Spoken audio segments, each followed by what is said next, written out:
आज हमारे वीडियो के लिए एक क्यूट और प्यारे से मेहमान आए हैं जिनका नाम है मास्टर जियांश जैन, जो कि आज 36 डेज़ यानी 1 मंथ 6 डेज़ के हो गए हैं।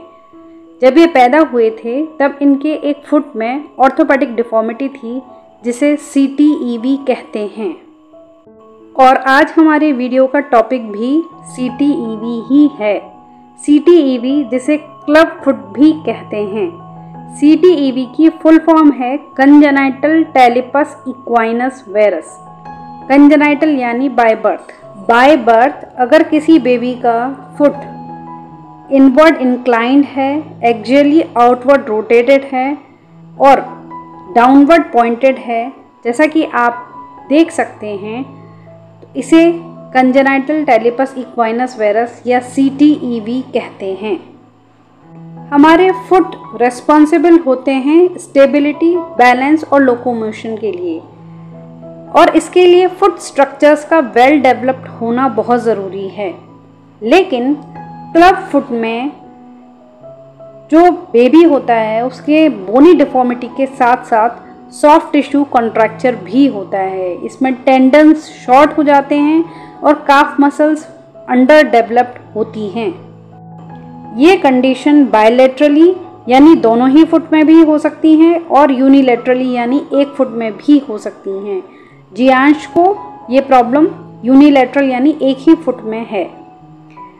अगर कॉजेज़ की बात की जाए तो क्लब फुट के कॉजेज़ में इडियोपैथिक हो सकता है यानी अननोन कॉज हो सकता है, जेनेटिक यानी जीन्स में परिवर्तन की वजह से भी ये क्लब फुट हो सकता है, या पोजिशनल यानी अगर एमनियोटिक फ्लूइड एनफ नहीं है तो कई बार बच्चे का जो पैर है वो दब जाता है। जो बच्चे के मूवमेंट हैं वो इतने कम होते हैं कि बच्चे का पैर दब जाता है, एक गलत पोजीशन में सेट हो जाता है, तो उसकी वजह से भी क्लब फुट हो सकता है।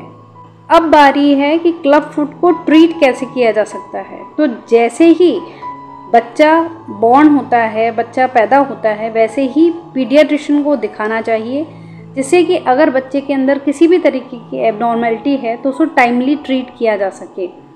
क्लब फुट को भी कंजर्वेटिवली ट्रीट किया जा सकता है और मतलब बिना सर्जरी के भी इसको ट्रीट किया जा सकता है।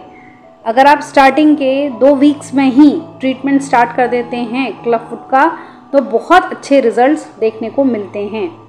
ट्रीटमेंट में मैनिपुलेशन और सीरियल कास्टिंग यानी पैर मैनिपुलेशन का मतलब है पैर को सीधा करके या पैर की पोजीशन को नॉर्मल करके और फिर उसके बाद प्लास्टर लगाए जाते हैं। सीरियल कास्टिंग का मतलब है कि हर 6 से 10 दिन में प्लास्टर लगाए जाते हैं और जिससे कि डिफॉर्मिटी करेक्ट हो जाती है।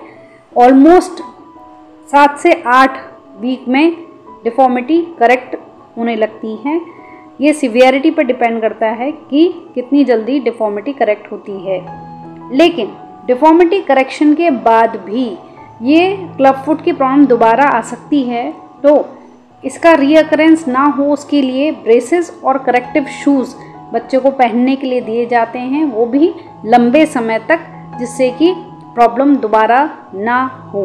एडिशंस के प्लास्टर लगाने के बाद पेरेंट्स को, क्योंकि बेबी इतना छोटा है कि अपनी प्रॉब्लम को नहीं समझा सकता, तो इसीलिए पेरेंट्स को ध्यान रखने की ज़रूरत है बहुत सारी बातों का, जैसे कि न्यूरोवेस्कुलर इंटेग्रिटी और स्किन इंटेग्रिटी बनी रहे, इसका ध्यान रखना बहुत ज़रूरी है। यानी जब प्लास्टर लग जाता है तो हमें ध्यान रखना ज़रूरी है कि जो उसका जो टोज़ हैं उनका कलर, मूवमेंट, सेंसेशन और टेम्परेचर, इन सब चीज़ों का ध्यान रखें।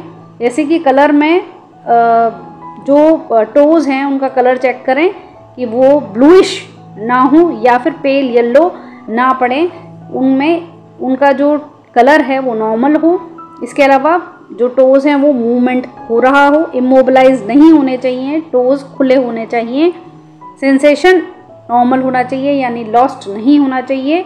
इसके अलावा टेम्परेचर भी नॉर्मल होना चाहिए, एकदम ठंडे नहीं पड़ जाएं टोज़, इनका ध्यान रखें। इसके अलावा इसका कहने का जो सारा मतलब है वो ये है कि जब प्लास्टर लगाया जाता है या कास्ट लगाया जाता है तो इतना टाइट प्लास्टर नहीं होना चाहिए। टाइट प्लास्टर की वजह से ये प्रॉब्लम आ सकती हैं। तो पेरेंट्स को अवेयर होना चाहिए, इवन ऑर्थोपेडिशियंस को भी इस बात के लिए अवेयर होना चाहिए।